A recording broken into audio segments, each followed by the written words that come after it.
Hello and welcome to Rant class. Today I'm going to talk about something that a lot of us could actually use in our daily life. And it's about goals and how to set them and use them. Then I'm going to talk about a bit about crisis and how we are afraid to fail. And all of it I will combine into something with goals.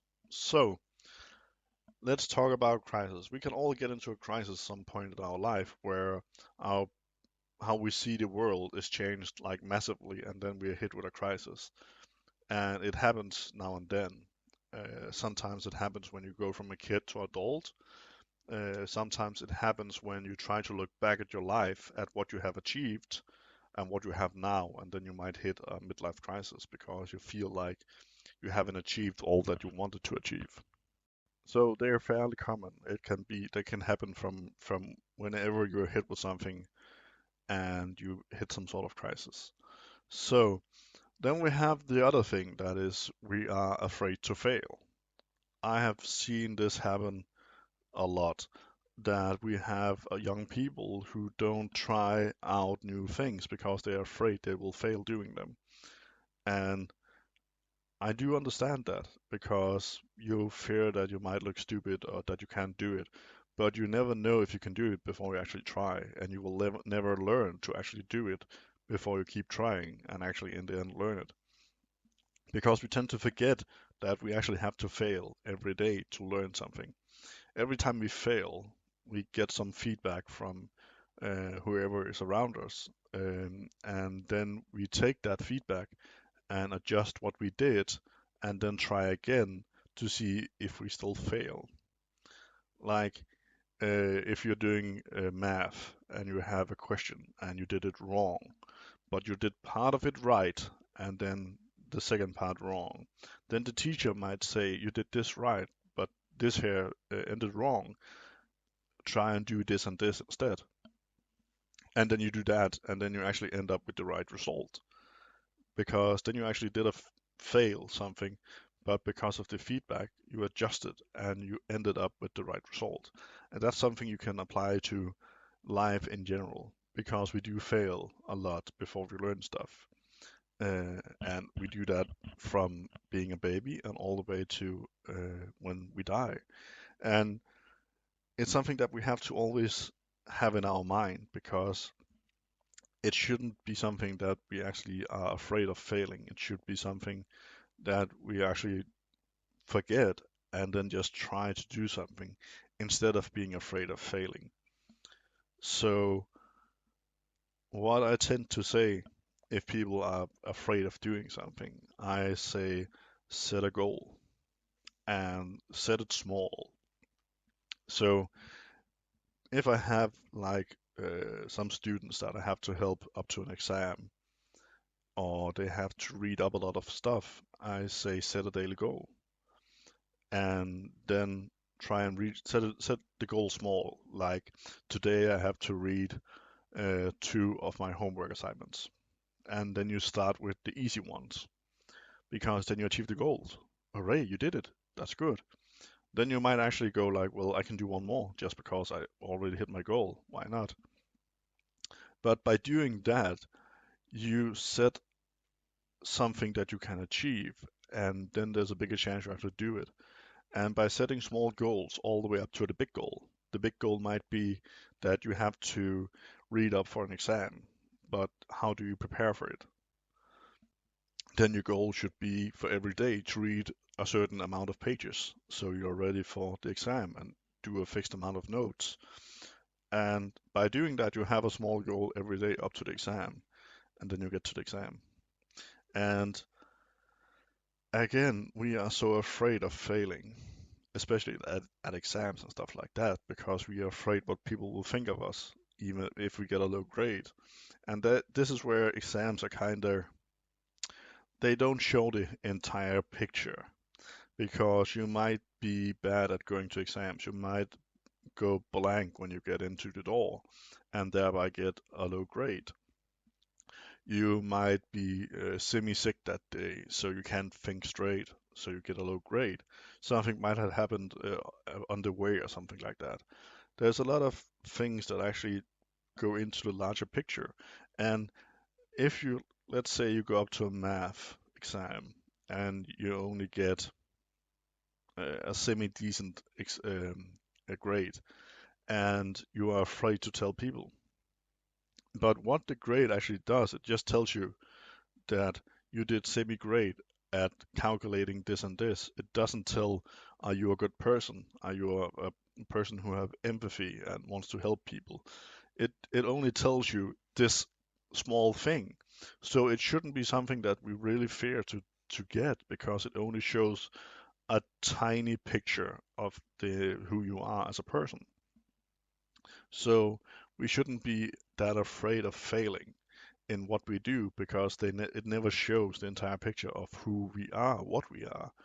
And I have failed a lot in my life. If you've listened to my podcast before, you know that I'm dyslexic. So as a kid, I failed every single day. And it was hard and it was horrible, especially because the teachers were always calling me out when I failed in front of the entire class, making me look like a fool. Um, but I tried every day. I learned how to read and began to read a lot. Um, when we had some sort of stuff we had to prepare for, I did it at home with my mom, and I did it over and over and over again.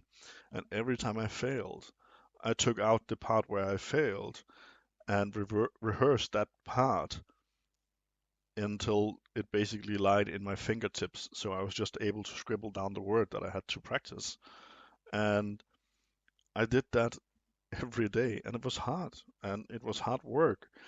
And I understand why some people might lose the nerve to actually go on. But I was just so lucky that I had some people who supported me all the way, not in school, but at home. And now that we have so many people who are afraid to fail, I can see people who, when I teach, always take the safe route. They never go like, this topic actually sounds amazing. I want to learn about this. Instead, they go with, well, I know a bit about this, so I'm gonna take this because I don't want to fail. And it's something that we have to look inward and actually look at because we have to fail at times to actually achieve something. And if you don't believe me, just look at how a lot of things we have today was actually invented. It was by trial and error. And at the end, someone was like, wait, this works. We found the right way. And then they found the way and they did it because they weren't afraid of failing. And it's something that we have to become better at because when we begin to become less aware of us failing, some of the crises that we actually get through life might actually vanish because some of them can stem from when you get a low grade. You get like a semi crisis because you're like, how should I tell my parents? How would my friends react and stuff like that? I might not be able to go to the education that I want. I might not get the job that I want. And it's something that I understand that you are scared of. And I was scared of it too. But it's something that we shouldn't put all our focus into. Our focus should be about who you are as a person instead of just how did I do with that one grade. And it's something that you can actually see at workplaces because you might actually see a person who got straight A's all the way, not being able to get a job because that person just don't have what it needs on the personal level to get the job that they want, where you might not have straight A's, but you actually know how to interact with other people. So there's always this balance. So never be afraid of failing. And then I believe that some of our crises actually might fade a bit. There can still be crises in your life, and there will be crises in your life, like the death of a parent or something like that. And it's something that we will hit at some point in our life. And it's horrible when it happens. And we get hit with a lot of emotions and what to do now. What should I do now? What can I do now? And here we are not that afraid of failing. Here we're just not able to see what to do now. And here, goals will help you. Set a daily goal to do something. And it's not only when you hit some sort of wall with a crisis, it's everything in life. If you have anxiety, if you are dealing with a depression, if you have troubles keeping up at school, um, all of it, you can use goals, small goals to everything.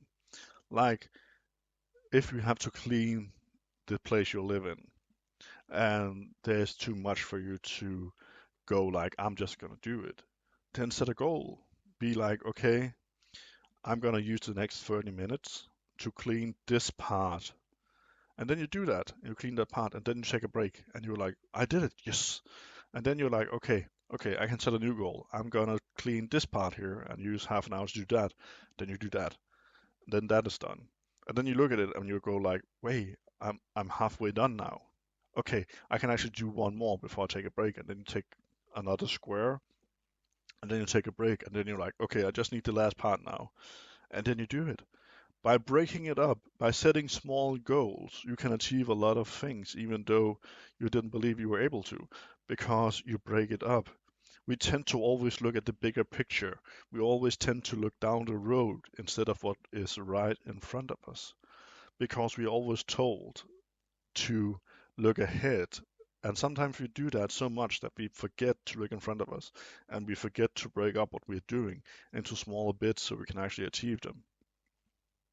It will basically be if you were sitting in a math class and the teacher just started at the end post but didn't go all the way up to the end post, then everyone would be lost.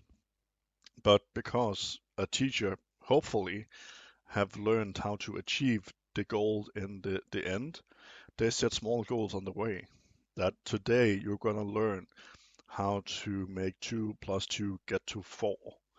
And then you go slowly from goal to goal into the point where you are able to do a lot of math on your own.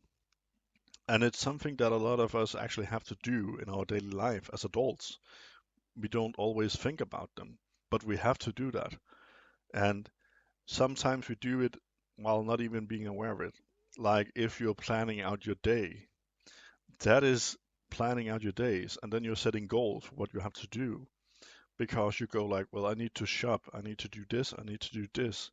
And by doing that, you set small steps of what you have to do. So you plan out some sort of goal that you have to hit to achieve that. Then you go to shop, you achieve that goal. Then you go to the next step and the next step. So planning and setting small goals that will end up into a big goal is something that can help a lot of us in our daily life. And it's something that really I can't stress out enough can help you in almost everything you want to do. And it might sound like I'm a crazy person right now, but it's true. And if you don't believe me, just try and look at your daily life. Look at something, and then you will see that you actually had some goals along the way that you actually hit without thinking about it. And the reason why we have to have so much focus on it is because when we hit a point in our life where we have a hard time, we have a hard time setting the small goals because we just want to go to the end goal. We just want to get better. And then we tend to forget about the small steps along the way, steps that everyone have to take. So when you go to like therapy after you had stress or something like that, they often teach you how to set goals, how to set small goals so you succeed every day. And that is why setting goals is amazing. I actually talk a lot about it when I talk to students because a lot of them become overwhelmed by the amount of homework they have to do or that they know some tests are coming. They just can't handle it and they semi break down because there's a lot of pressure on them. And then I tell them all the things I told you today in this podcast is don't be afraid to fail. And even though this seems like a major crisis for you, just try your best. And if you want to achieve a better rhythm of reading up to the test, set goals for your daily day. So if you know you have a week to prepare for this exam, then set a small goal every day. Don't just say, I have to read 10 hours every day to make sure I read, because then you'll burn out and then you won't remember what you have to remember. Set a goal. Say, okay, Monday, the goal today is I'm going to find all my notes and reread all of them to see if there's something that I can use. Then day two, I'm going to find new information in this and this book. Day three. And then you just go on down the road. And then the last thing you have, then you have a piece of paper full of notes from what you've done all week. And then you can use that at the exam. And you actually might achieve something that you didn't believe you could do. And you will go crazy if you say, well, I can just read everything on one day, because not everyone can do that. Some persons can do that. And those people are one of a kind, because not everyone can do that. Most of us actually need the time. Most of us need like goals. Most of us needs to be aware that we can work 1 hour, and then we take a break of 5 minutes, 10 minutes, where we just watch YouTube or something like that, and then we go back to it.